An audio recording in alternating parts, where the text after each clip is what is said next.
tried to humiliate her in her own office. Until they found out who she really was. The reveal. Ms. Ward? The name echoed through the quiet office like a dropped pin. Todd Larson froze where he stood, color draining from his face. Just minutes ago, he had been in full control, confident, dismissive, untouchable. Now his entire world seemed to tilt. Across the sleek marble reception desk, the woman he had questioned, doubted, and nearly thrown out of the building stood with quiet authority. Her voice was calm, her expression unreadable. "Let me introduce myself properly," she said. Amelia Ward. Founder and CEO of Ward Realty Group. The air in the lobby went still. The security guard's hand slipped off his belt. The receptionist, a young woman named Chloe, looked like she'd seen a ghost. Todd's throat worked, but no words came out. The card in his trembling hand bore the same logo that hung behind the reception desk. "You own this," he finally managed. Amelia tilted her head slightly. "I built this," she corrected. Earlier that day. Amelia Ward hadn't planned to visit that branch. She hadn't planned much of anything lately except to find out whether the company she'd spent 15 years building still reflected the values she started with.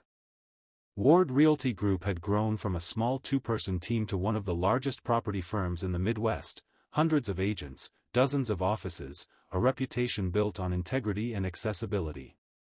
At least, that's what the brochures said. But the whispers had started months ago. Stories about agents ignoring certain clients. Complaints about verification issues. And one particularly painful rumor, that some people just didn't look like buyers. Amelia brushed it off at first. Then she couldn't. So she made a decision. No designer suit. No chauffeur. No power aura. Just a plain sweater, jeans, sneakers, and a crossbody bag. If there was rot in her company, she was going to find it herself. The entrance. The Ward Realty office in Indianapolis gleamed with success, glass walls, expensive art, the faint smell of lemon polish and ambition. It was the kind of place where deals were made with handshakes worth millions. Amelia pushed open the door, feeling a small rush of nerves. She hadn't done this, walked in as a regular client, in years. The receptionist barely looked up. "Can I help you?" she said flatly. "Yes," Amelia replied with a polite smile. "I'm looking to make an offer on a property." The woman slid a clipboard toward her. "Fill this out." No smile. No warmth. Amelia filled in the form. Amelia Ward, personal purchase, offer range $450,000. When she slid it back, the receptionist finally looked at the name. That was when the shift happened. Her posture stiffened. Her tone cooled. "Can I see some identification?" The doubt. Amelia handed over her driver's license. The receptionist looked at it. Then at her. Then at it again, like she was studying for an exam. "This address doesn't match the property you're interested in," she said suspiciously. "It's a new investment," Amelia replied calmly. "That's why I'm here." The woman pursed her lips. "Right. One moment." And just like that, she disappeared through the frosted glass door labeled Branch Manager, Todd Larson. Amelia exhaled slowly. Her patience was already being tested. The manager appears. Todd Larson came out with the kind of practiced authority of a man who'd spent too long behind a desk. Round glasses. Polished shoes. A smile that didn't reach his eyes. "Afternoon," he said, approaching the counter. "I understand you're interested in purchasing one of our listings?" Amelia nodded. "Yes, I've filled out the form." He didn't look at the form. He looked at her. "What kind of property are you looking for?" "A residential duplex," she said evenly. "Cash offer." That got his attention. His tone changed, not friendlier, just more cautious. And what do you do for a living, Ms. Ward? Amelia blinked, caught between amusement and disbelief. Finance, she said. Finance, Todd repeated slowly, as though it were an unfamiliar word. He studied her ID again. We sometimes get clients trying to use falsified credentials, he said in a tone that made her blood simmer. The escalation. The next few minutes unfolded like a slow-motion disaster. Todd began asking questions that had nothing to do with real estate. Who's your employer? Where's your proof of funds? Do you have a cosigner? When she pushed back, he smiled politely and said, "It's just company policy." She'd written that policy herself. Finally, he said, "I'm sorry, but without further verification, we won't be able to proceed with your offer." Amelia stared at him. "You're refusing to let me buy a property?" He folded his hands. "I'm ensuring we follow proper procedures." That's when he quietly pressed a button under the counter. The security call. A guard appeared from a side hallway, tall and broad-shouldered, hand resting near his belt. Todd didn't look at him, he looked at Amelia. "Just standard precaution," he said smoothly. "Precaution for what?" she asked. Todd didn't answer. The guard approached politely but firmly. "Ma'am, is there a problem?" Amelia exhaled. "Apparently there is," she said, "but not the one you think." Her voice stayed even, her movements calm, but every nerve in her body buzzed. She had seen discrimination before, in competitors, in industries, in stories told in quiet frustration, but never here. Never in her own company. The camera. Amelia pulled out her phone. Todd stiffened. The guard's eyes darted to him for guidance. "I just want this documented," she said smoothly. "You're refusing to allow me to place an offer despite valid identification and proof of funds. Meanwhile, you're processing other clients without issue." Her tone wasn't loud. But it was lethal. Todd's polite smile faltered. "Ms. Ward, please, there's no need to." "To what?" she interrupted. "Record evidence?" A hush fell over the office. A couple waiting by the window glanced over, pretending not to listen. Todd reached for her ID. She caught it first. The moment of truth. "Enough," Amelia said quietly. The calm in her voice carried more power than a shout ever could. "You've made your assumptions, Mr. Larson. You've drawn your conclusions. Now let me correct them." She held up her ID, then set it back on the counter.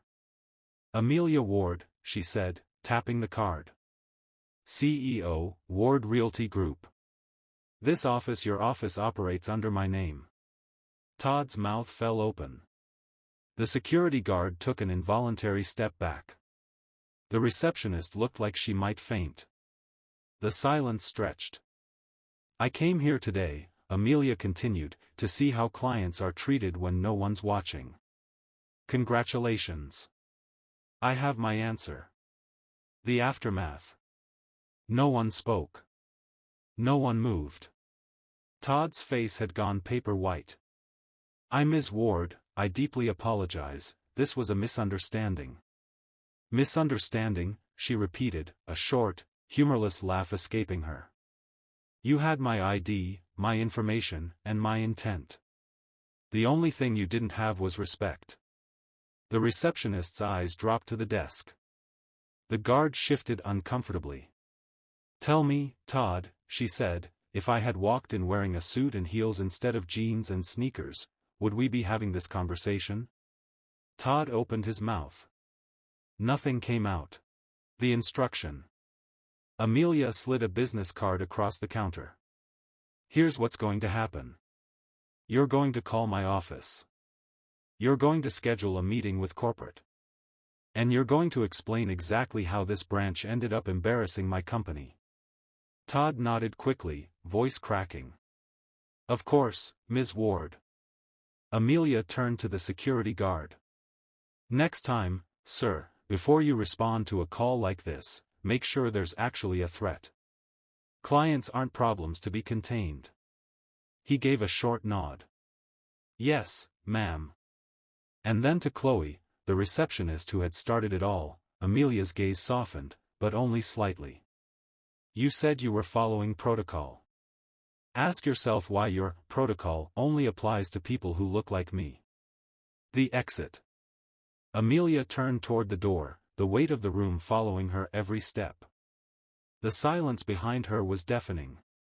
Just before she reached the glass doors, she stopped. One last glance at the logo on the wall: Ward Realty Group, built on trust. She turned back. This, she said softly, is the last time something like this happens under my name. Her tone wasn't angry. It was absolute. Then she walked out. The reckoning. By morning, Todd was gone. The report Amelia filed herself listed gross misconduct and violation of company ethics.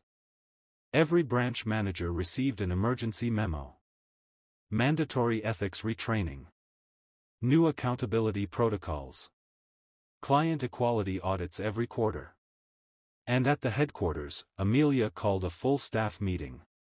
She stood at the front of the room and said, "If this can happen to me, the person whose name is on the door, imagine what happens to clients who don't have the power to speak up." That changes today. The room was silent. Not from fear, from realization. The change. In the months that followed, the company transformed. Complaints dropped. Positive reviews soared. Agents began to talk openly about bias, fairness, and the responsibility that came with representing the Ward name. And Amelia? She returned to visiting branches unannounced, quietly, always as a regular client. Because she'd learned something that day in Indianapolis. Policies don't build trust. People do. And when leadership hides behind glass doors, bias festers in the open. Amelia had no intention of hiding ever again. Sometimes, the people in power need to step down to ground level, to see what really happens when their name isn't recognized. That's where the truth hides. Amelia Ward discovered hers in a real estate office that bore her own initials. And from that truth came change. So if you've ever been dismissed, doubted, or underestimated, remember this. Your worth isn't measured by who acknowledges it. It's revealed by how you respond when they don't. Sometimes, the world tests your worth in silence. It questions your place, your name, your right to stand where you do. But remember this: your value doesn't fade because someone else fails to see it. Amelia Ward walked into that office as a stranger. And walked out as a reminder. That respect isn't given by titles, it's earned by truth. And maybe that's the real power. Not in proving who you are to others, but in never forgetting it yourself. If this story touched your heart, don't forget to like, share, and subscribe.